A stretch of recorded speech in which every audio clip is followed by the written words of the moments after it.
Not sponsor, but I would not mind. Hey guys, welcome back to Somewhat JP, and I'm Alex. So today I want to focus on a huge part of Japanese culture, one that I personally really enjoy and I've gotten a lot out of as a learner as well, and this is Japanese drinking culture.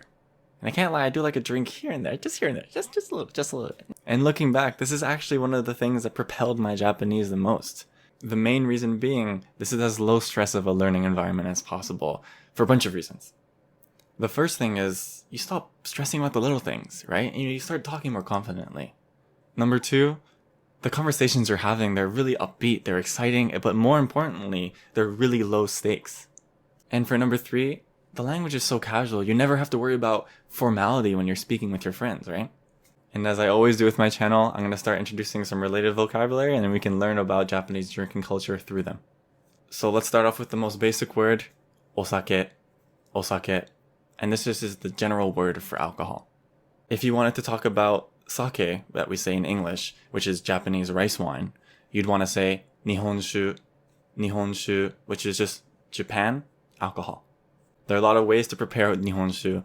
One of them would be hot, which is atsukan, which is hot, and the special kanji just for atsukan itself. Nihonshu can also be prepared cold, and this would be hiyazake, which is cold alcohol, right? You might sometimes hear hiya or ohiya, which is also sometimes used towards cold water, so it could be confusing sometimes. And some people actually think this is how you prepare regular room temperature sake, which is joon. So you can say something like joon de onegaishimasu, or atsukan de onegaishimasu, or hiyazake de onegaishimasu. So imagine you're drinking out for the first time with some friends. So you arrive to the bar or pub or izakaya, right? And the first thing that a lot of times people will ask you when you're drinking with them for the first time is, osake ni tsuyoi desu ka? Osake ni tsuyoi desu ka? And what does it mean to be strong with alcohol? It means that you can hold your liquor, right? You can drink a lot.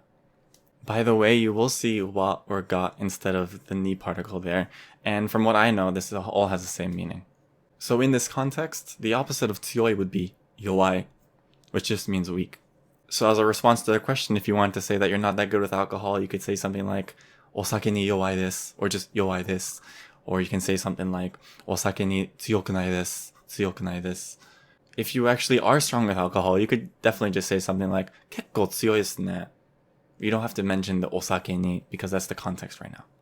And if you're kind of in the middle, you're not that strong, you're not that weak with alcohol, you can just say something like ya futsu desu ne. Ya futsu just meaning normal, common. So after ordering your drinks and they finally come, now it's time to cheers with all your friends. The word for this, which you might already know, is kanpai.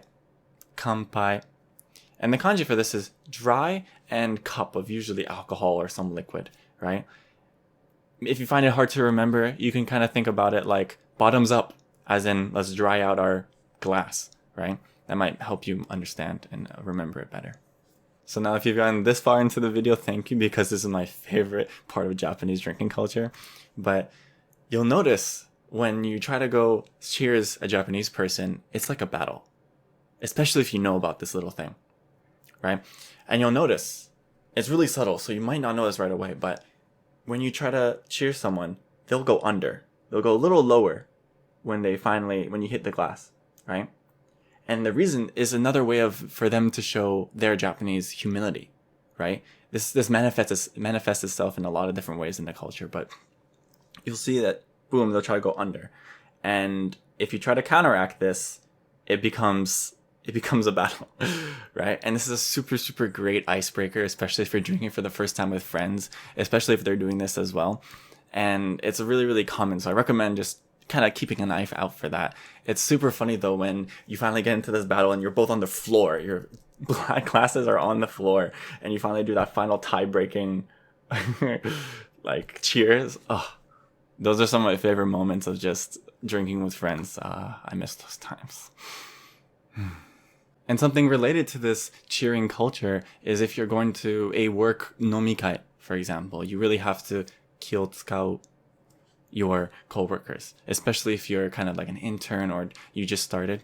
So if you're cheering with someone like your boss or anyone that's above you, you always have to make sure that you go under, kind of thing. And they'll kind of respect that culture as well, unless they're a overly humble person.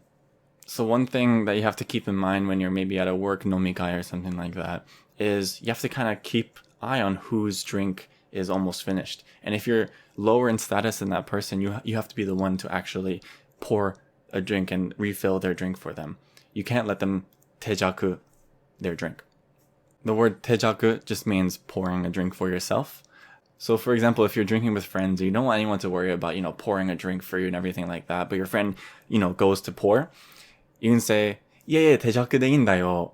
Tejaku de indayo. Just leave it like I can do it myself kind of thing. I got it.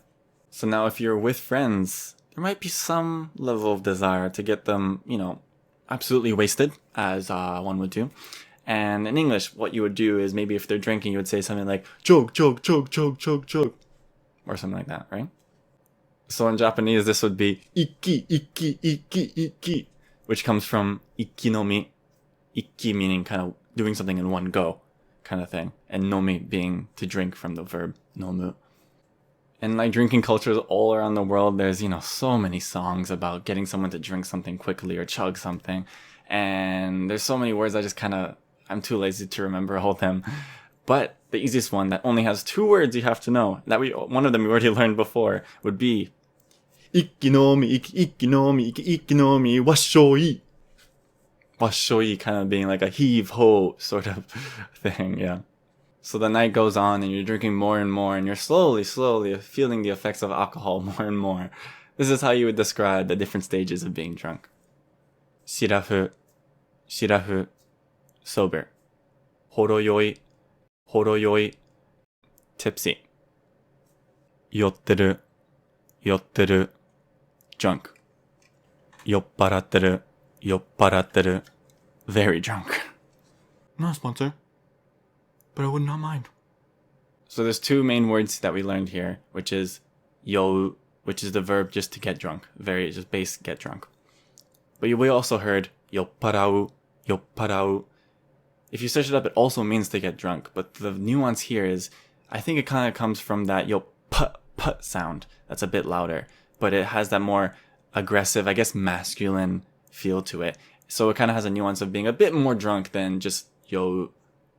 Also with horoyoi, we have a common prefix, which is horo. Maybe you've heard it before with horonigai, which is kind of like slightly bitter or bittersweet. So after all this drinking, you realize maybe you have a problem. You lost your sense of self. You don't know who you are anymore. Here's some words to kind of show you who you truly are. So from the word yopparau that we learned earlier, we have the word yopparai, which is a noun now, and it means alcoholic, someone that likes to drink. The next word is aruchu, which is just short for arukoru chudoku, which is alcohol and then poisoning or addiction. And it means alcohol addiction or alcoholism. And the final and the more serious sounding of words would be arukoru izonshou. Arukoru izonshou. Izonshou meaning a dependency, but like a negative illness sort of dependency. Izon just means to depend on someone, right? If you use it as a suru verb. So you can say dareka ni izon suru, to depend on someone. And this means an alcohol dependency and also alcoholism, but it definitely has a stronger, more serious nuance. So now that our lives have changed for the better, I think it's a good place to wrap up this video. So thank you so much for watching until the end of the video. I really, really appreciate it. Feel free to subscribe if you want to see more. And I'm really active on Twitter, so feel free to follow me on there so we can chat a bit more. So now that you watched until the very end of the video, I want to reward you with one of my favorite alcohol-related words, which I think I'll be doing in a bit. Well, see you later. 鵜呑みにしないでね。バイバイ。